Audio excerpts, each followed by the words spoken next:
all, Michael, when I first talked to you, you told me you call yourself a creative coder, which I never heard before. So what does this mean exactly?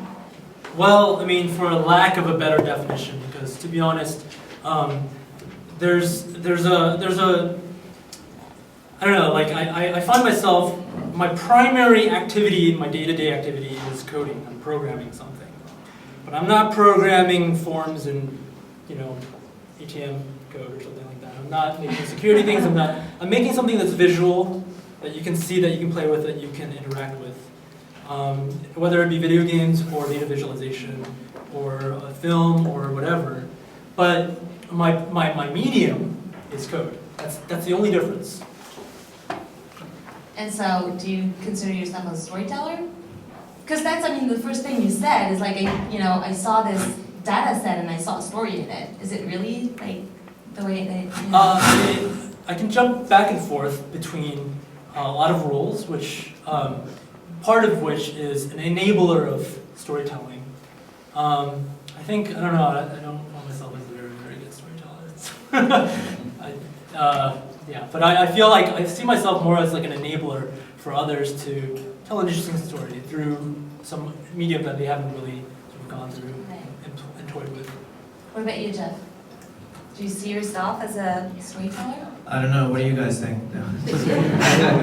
I think that's a big part of it. Yeah, as a journalist, you're always, or as a scholar, when you're making a public-facing presentation, oftentimes you're trying to explain a particular topic. Yeah, absolutely.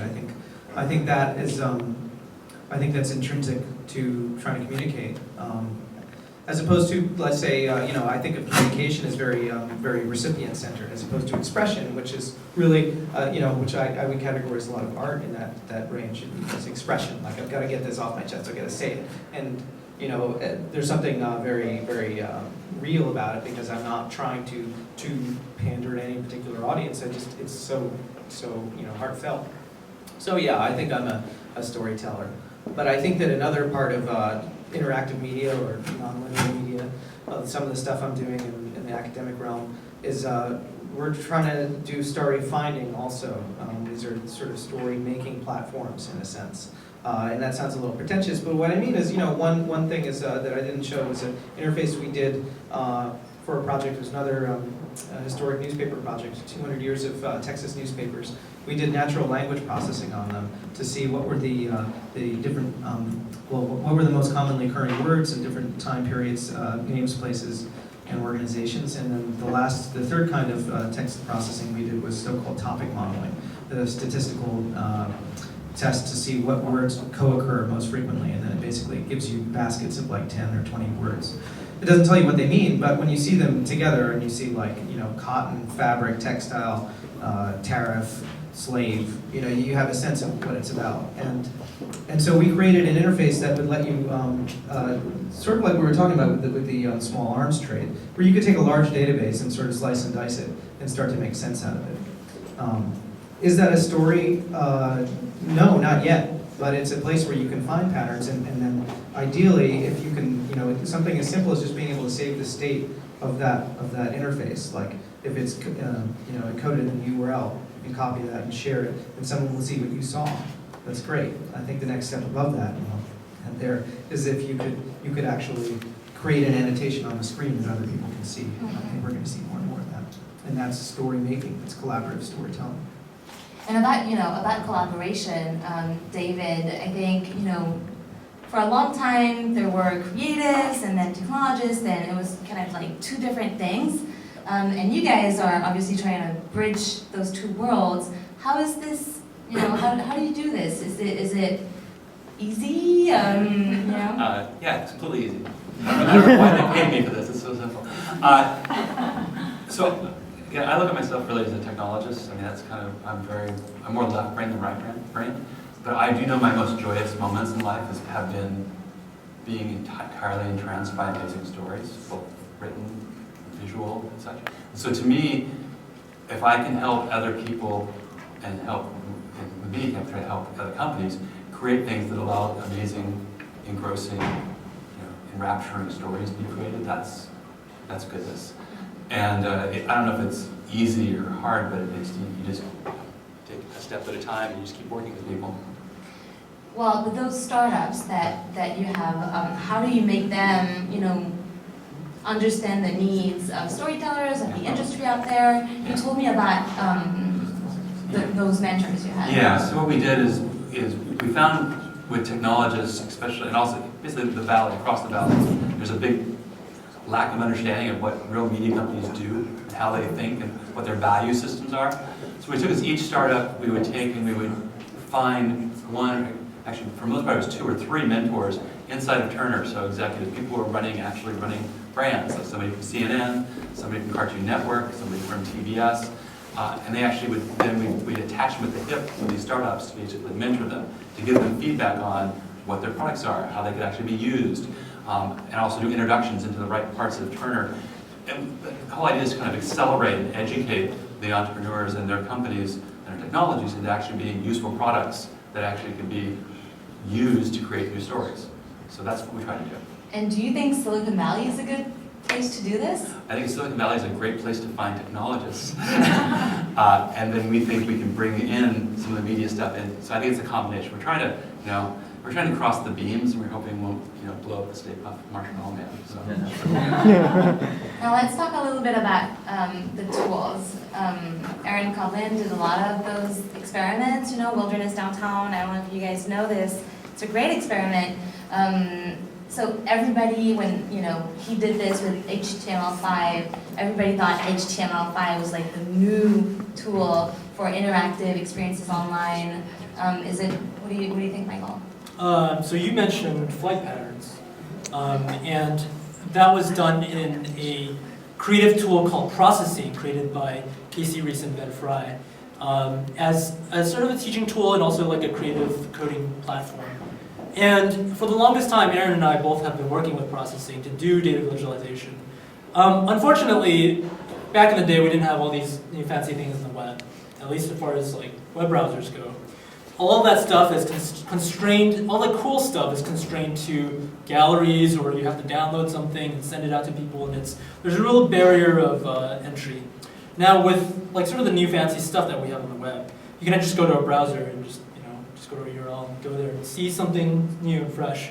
Part of what we do at Google is to basically evangelize these technologies like open source web tech, and basically find new interesting ways to sort of spearhead that technology, get people looking at it and go, oh wow, we never knew you could do that with this. So Wilderness Downtown is basically part of that initiative to like basically make a cool narrative, work with a director, start with a cool narrative, see what we can do with it. We're going to work with video, we're going to work with interaction, we're going to work with user-submitted content, and then just sort of bind that all together into some interesting package and experience to sort of deliver to somebody instantaneously to everybody, basically. That's the exciting part of it, is that the fact that we can do what we've always been doing, but now all of a sudden, like millions and millions of people can see it as soon as we hit the launch button and fix all the bugs and stuff first. And it's not just technologies or tools, right? It's also like new practices like crowdsourcing.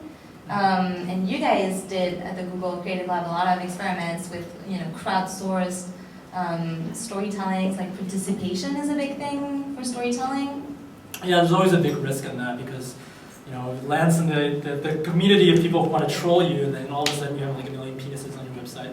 So then you have to come up with very thorough moderation, or you can just let them do whatever you want. Like recently we've done a project called the Exquisite Forest, exquisiteforest.com. Exquisiteforest.com. So it allows, it comes from the idea of the exquisite corpse, which is an old tradition of someone writing a story and then passing the story along to somebody else and having them continue the story. But then instead of writing the stories, we let people draw animations. It's a tall ask to ask anonymous people on the internet to make an animation for us. Because I learned how to do hand-drawn animation back in college, and that was hard. Like asking anybody randomly on the internet to do that for us is a tall ask. But that's something worthwhile doing, and it's actually it's a very rewarding thing to see like a string, like a chain, like a whole movie, but made by 20 different people. It's really, really cool. And it's not necessarily active participation. Jeff, when we were talking at first, you were telling me that's what's interesting with data visualization is that every first person who sees a data visualization is kind of like the first person to see what they see, right? So kind of all those entry points you can have to the same story. Well, I think that's right, and I think in mass communication that can be a problem sometimes if people see something different, it becomes very subjective. But I think what I was talking about is the excitement that if you feel like you're navigating a vast data set and the user interface is powerful enough to let you do that, you might have the sense that even though you're in like a major media site that millions of people look at every month, that you might be the first person to see this particular pattern, this particular state. I was thinking about the New York Times when they visualized the census, the American Community Survey, which was a 5-year estimate of population distribution. I think it came out in mid-December of 2010, and because they'd already built the thing using sample data, when they pushed it out, it was just a couple hours after they'd had it, and the resolution was extraordinary. You could go down to like practically the block level, and you could see like little pins that represented 50 Asian people, 50 Hispanics, 50 white people, and some of them were actually in the middle of San Francisco Bay, which I think had to do with the way they were scattered. It's algorithmic, People have kids on boats. But when you can drill down to that level and you realize that this is just such a vast thing, you probably are the first person to notice some of these things, and I think that's exciting, and that's how life should be. We should be able to notice things and share them with other people. And the idea that a single interactive graphic could provide that simulacrum of that kind of feeling of discovery, I think is great. David, what do you think are going to be big trends, and what social samba does, character interaction on Facebook, really? Like, when I was a kid, I would have loved to be able to interact with, Lord of the Rings characters. Yeah, they have a huge amount of, it's fan fiction, but it's just a kind of more choose-your-own adventure, it's kind of the next step. Like I said earlier, it's like, what's next? I have no idea, but I have some inklings of ideas, I guess. I think, social is obviously permeating everything. I think more, sorry to express it, it's called UGC, but more user-generated, more collaborative creation, I think is definitely happening. The tools are now becoming where that's actually possible and viable. So I think all that's going to be changing a little bit. And I think distribution is changing dramatically. The way things are distributed, things are now going to be accessible to everyone much faster and much easier. It's hard to say. What I always say when I was at Apple is like asking people to do video things is asking people to do a lot of work. Because it's still really, you can record something audio, you can do it relatively quickly and ship something out, and you can edit it, and that's work. But to do video requires such a huge amount of effort, but the tools are slowly becoming smarter, where they can actually do some things for you, they automatically cuts and things like that. I think as that progresses, more people can do more interesting video. I think that's a definite direction. All right, we're almost running out of time, and we are running out of time. Aaron Koblin said something, and I'm not in love with him, but he is, a major reference in this field. He's really interesting. So he said, in his TED talk, that the interface was the new storytelling medium. Kind of what, David, you were talking about in your presentation. So what are the characteristics of the interface, and what's possible with it that wasn't possible before? Something a lot of people talk about is, narratives used to be linear and now they're not linear anymore. And Jeff, you like talking about sequencing too? Oh, well, I guess we were talking about how certainly there's a great attraction to nonlinear narratives. You can go in a lot more different directions. In that same sense, what I was talking about exploring a database visually, you can find something new. But I think what I tend to think about is that there is some level of sequencing at every level of media. Just to form a word, you've got a sequence of letters, and so nonlinear doesn't necessarily mean a completely fluid flow, but sort of nuggets of information. And I think if you give different people ways to access that, I think that can be useful. But I think it can be helpful. It's almost, I don't know, what do you guys think? I used to always think, one of the last things I did before I left Apple was I was running Final Cut. I thought it was funny, this whole nonlinear editing. It's like, it's not nonlinear, everything's linear. that's nice. So I think the thing that's interesting though is the idea of branching, the idea of different derivatives. With that person can actually have an interaction with something, you have something else come out. I remember back, boy, I can date myself, back in the early 70s, I was in 1972, I think it was in Spokane, there's an World Expo. You went to this thing, you sat at a big giant theater, and had this little panel, and it would show part of a movie, and get to a certain movie, and everybody voted about what path it would go down. And you go down a different path based upon that. Obviously it was a limited thing, but that was happening back in 1972. All that now is becoming much more commonplace and actually part of how you interact with the story. I've never read a good choosers own adventure book. You haven't? No. Every time I die, I just go back. It sucks. Again, it comes back to, I think, the core thing is the story itself has to be good. Right? Yeah. I mean, if the content's, excuse my French, crap, then whatever you do with it's going to be not great. Right? It has to have something amazing. I think people do think, so to me, what was his name? Infinite Jest. Perfect example of completely non-linear storytelling. In fact, you can go down to a footnote, you can go to a 40-page footnote in extremely small print and have an entirely different story, and then come back to the main story and do that. And you can make your own choice of how you interact and consume that literature. That's huge. And that's because they had amazing content. If you have the same thing in a visual sense, in a multimedia, I think that to me is really interesting. But again, the content was amazing, and that's what matters. Well, I think, as we, Google had a project about living stories. The idea was to help news organizations create a sort of a Wikipedia-style homepage for a particular news event. And so I think that we see, in a sense, my frame of reference is news, so I'm going to just go with it. But I think as we start to learn things that we may not learn things as that we didn't know before in the order that they happen, but rather they start to bubble up.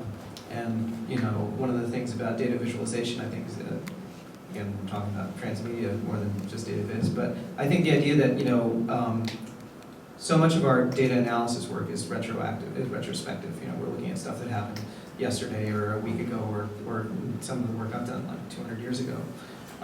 It's much more interesting when you think about like the possibility that we're going to start getting updates of information in a much closer to live way. And the question is, well, how do you build story forms that can actually accommodate a major shift in the overall picture? If a lot of stories that we write now are basically looking at that graphic and then writing something about it and talking about why it is that way or what happened. What happens if you don't have time to do that? And I think it's tremendously interesting and exciting. And so what we're seeing is some people are trying to break up stories into what they call sort of atomic elements. I think David Cohen and Ben Hu from Icahn Has Cheeseburger. They have this startup called Circa, and what they want to do is they want to break articles up into these very small units so that can be instantly tailored to the reader. So that if you haven't read anything about this story, you'll get a sort of a more basic story. But if your browser history shows that you know a lot about this topic, they'll give you a lot more information. And one other thing I'll say, did anybody watch the HBO show Newsroom? Oh, yes. Aaron Sorkin.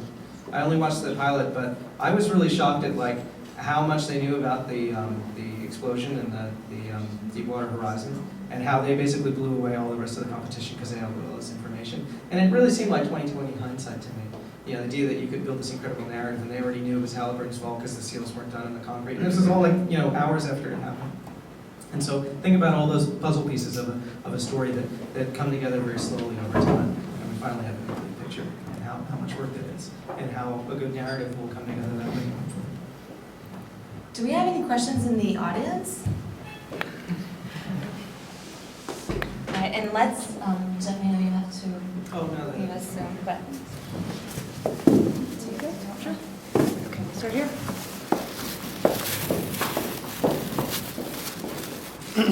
So I think my question is about the first slide that we saw about content being king and technology being queen. I actually think they're more linked than that, probably like a good king-queen marriage would be. And actually that I think that what David threw out about the idea that content is sort of timeless and there's good content that lasts through the ages, I'd actually take issue with that. I actually think that technology and the way that we absorb media now actually affects what is good and what is great. And sure, we can lean on character and plot, and those things probably won't go away, but they're going to change, and aesthetics are going to evolve. And that's really what my question is, if the panelists want to comment on how they see new platforms, new modes of storytelling, and just the bombardment of media that consumers are in right now, how that is changing the aesthetics of storytelling, either for the good or for the bad. Okay, I'll go first, sure.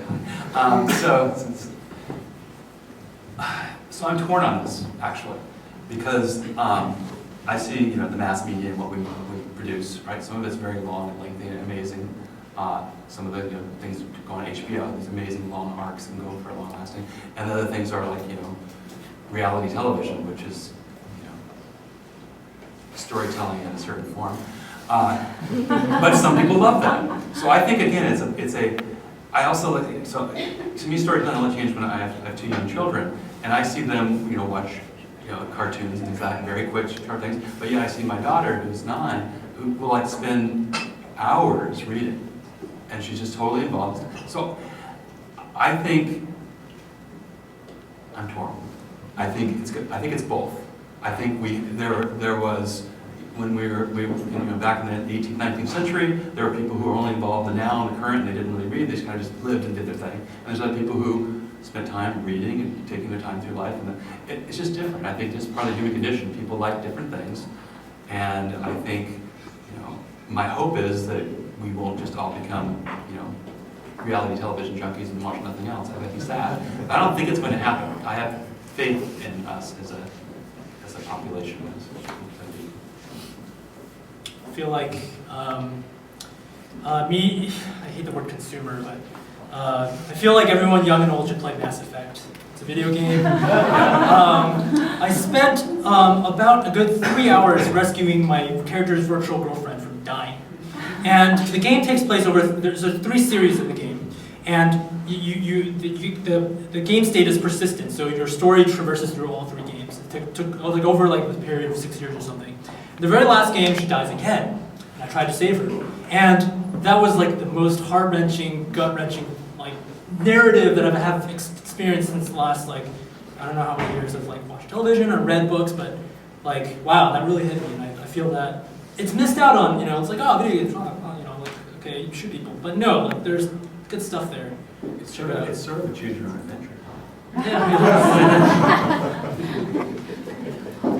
I guess something that occurs to me is that the APIs that bind us, the YouTube embeds, the Twitter streams, Instagram, so much of our storytelling, our personal expression is going on using these sort of off-the-shelf or mashups of these off-the-shelf technologies that are very much a snapshot of the time we live in right now. And I wonder how we're going to ensure that these things, to the extent that we want them to, I don't know, iPhoto galleries, anybody? That they're going to be with us in the future when these can form memories and they can form a record of the time. I mean, I certainly don't think anyone's going to have a hard time finding a record of our civilization, making all sorts of stuff. But I think when we talk about the idea of a creative coder, for example, it says something about the tool set that we have right now. That we're we're in we are in a golden age, I think, in many ways, but we're still very far from where people will have equal access to the tools of creation right now. The idea that you have to code things to make them is maybe where we were with other things that we now take for granted that we can do with a single button click or something like that. And I think it's good when people understand the tools that they're the underlying. I think a lot of truly interactive stuff requires something akin to coding, whether it's actually writing lines of code or using blocks of connected things. But I think that's where is this going? These new code libraries like D3 that has created incredibly beautiful, very smooth vector animations and facilitated a lot of data visualization, or Popcorn and how it's binding together different objects on a web page over time. I think those are very exciting, but is it going to stay like that, where we're all just JavaScript is the future and we're just sort of using these little libraries and there's more and more of them? It does seem like there's an economy of scale there, things are really growing. But is there going to be some kind of superstructure above and beyond that? I mean, maybe it's the future.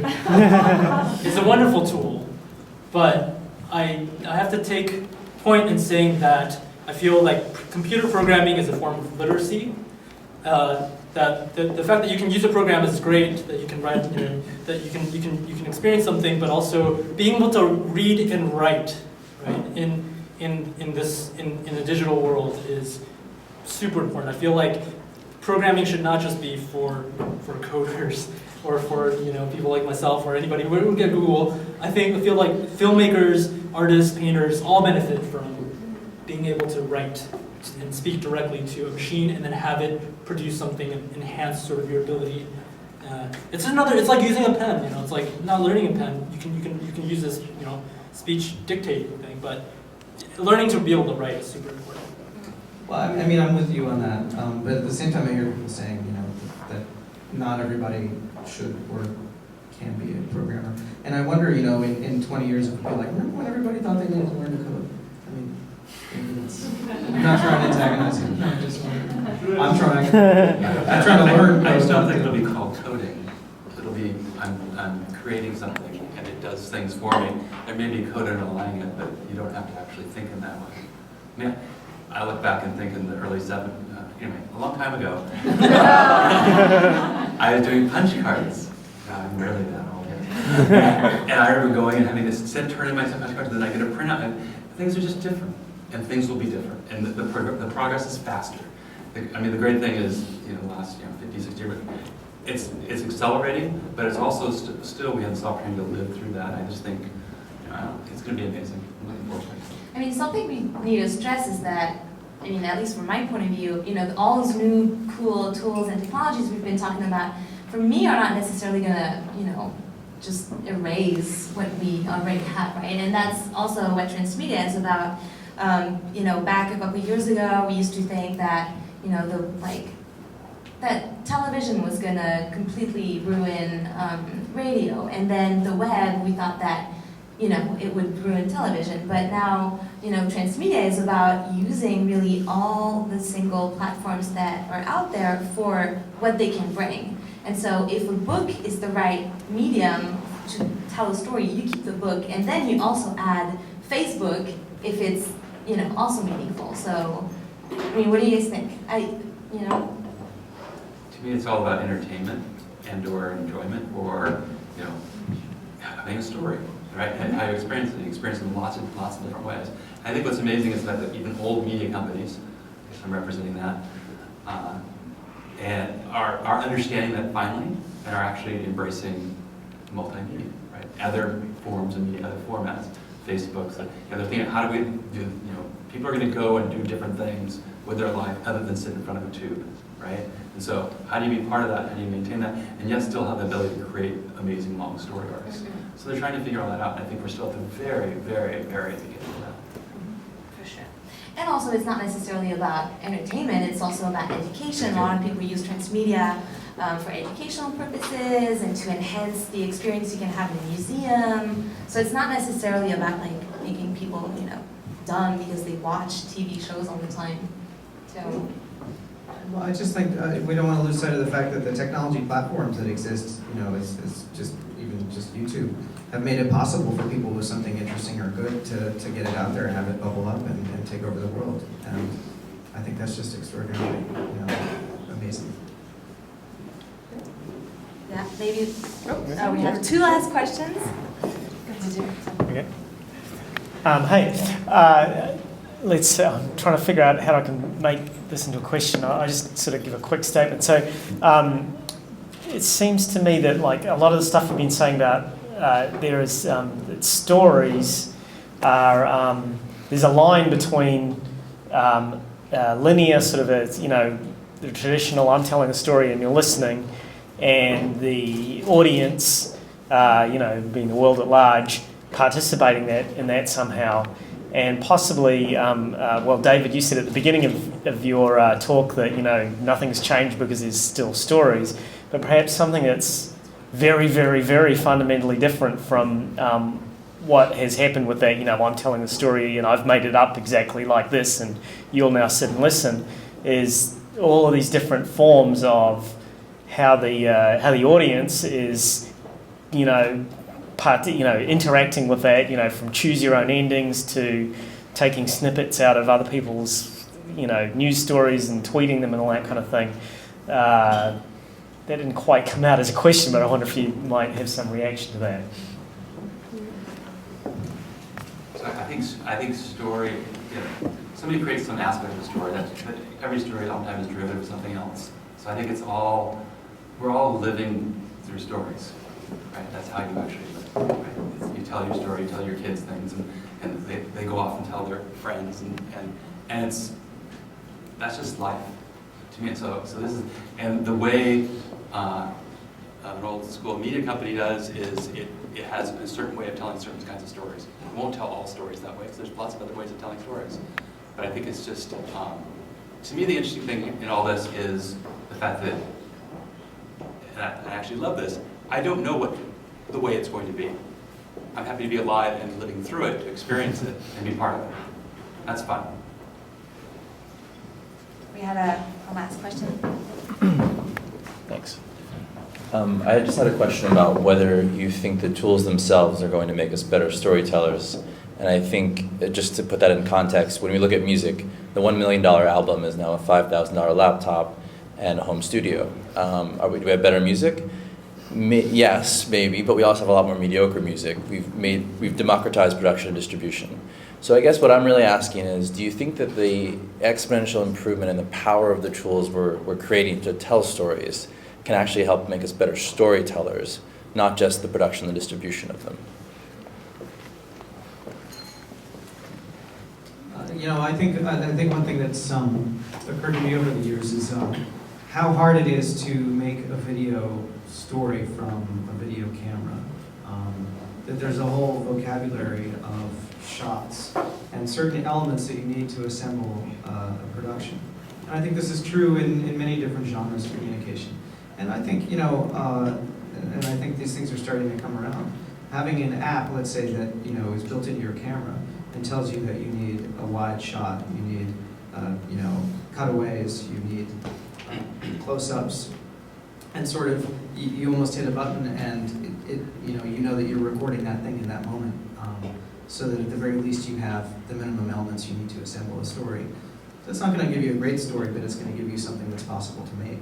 And hopefully, as you become less distracted by the sort of the mechanics of telling a story, you start to devote, that gets off-put to some other part of your brain that you don't really have to pay attention to.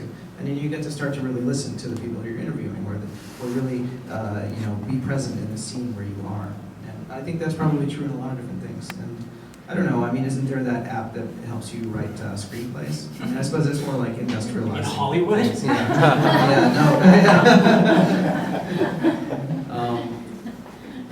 But Training wheels. I suppose if you wanted to put it that way, training wheels. Yeah, I think this could be really helpful. Just like pianos that have the keys that lit up. Is that Rockstar? I'm sure. Yeah, no, I was going to say, at least it's really challenging.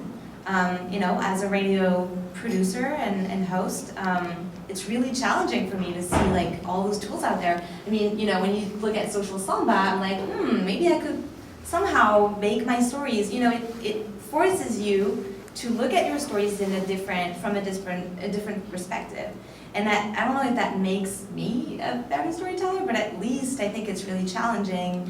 And that's a good step, because I'm from France, and you would not believe how, we're not there yet in France. So at least having all those tools and those platforms and those examples make people, in those traditional industries think, in a very, take a different approach to their stories. And at least I think if it doesn't make us better storytellers, at least it makes us maybe more intelligent somehow, I think we're still at the very beginning. The best tools will disappear. You won't even realize they're tools. Those are the best ones. Mm-hmm. We're not even nowhere near that yet. So. Great. All right. Well, I wanted to really thank our speakers. Thanks for coming.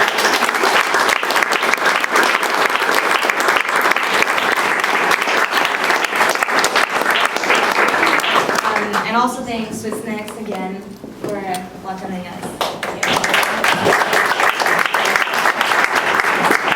All right, thank you, everybody. And I just want to let everybody know that in just 1 second, we're going to have some announcements here. And then there'll be some more food and wine, and I hope that you'll stay and chat with our panelists. I did want to say actually one thing about this. This is a great panel, and we're going to be carrying on with the discussion about stories and storytelling and gaming at next month's meetup on October the 29th. We'll have folks from Zynga, Ubisoft, EA, and others who are looking at story and transmedia in the games and how that actually influences the overarching theme of games. I actually own a game company, and when we talk about game development, it's mechanics, aesthetics, and design. So fully 2/3 of that are about story. And so one other thing, just to kind of on David's point, before if there's any other announcements that we want to make, we talk about the UI and the tools being invisible, and when you think about it, there are tools that we take advantage of every day. Pages in books, when we turn them, originally books were scrolls. You'd have to roll it out and then walk down the back to read it, right? And page numbers, this is a UI example that we don't even consider, but it's such an incredible tool when you want to remember what page you're on. So we'll see these tools evolve to the point where we won't even notice them anymore, but they will be so incredibly useful for us, both as consumers of the technology, but also as creators of the technology. To be able to create things like chapters and page numbers and those types of things are where we're at with this now. So I want to thank our panelists again. Give them another round of applause. Thank you.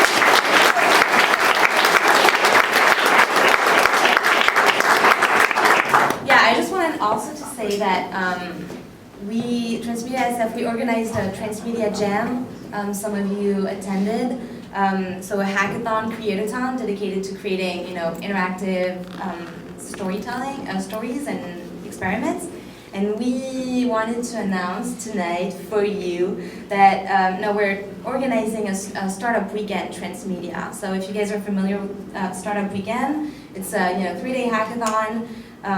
The goal is to create a startup in 1 weekend, and we're going to organize the first startup weekend dedicated to transmedia storytelling. So we're excited. We hope you're excited too. And if you're interested in all this, you should definitely come out, and we'll be creating cool interactive experiments and experiences and stories together for a whole weekend with great mentors and great judges. So yeah, we hope to see you there. Great.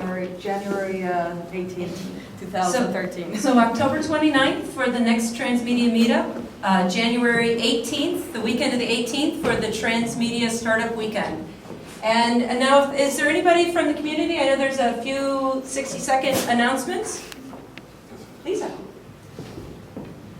Hi, my name is Lisa Zimmerman, and you are the perfect crowd for an event I want to invite you to. October 27th. It's going to be a day-long design jam competition for a project called Blue Trail. And Blue Trail is where we're bringing together artists, designers, techies, and ocean advocates for a trail of interactive installations along the San Francisco waterfront next September during the America's Cup Finals.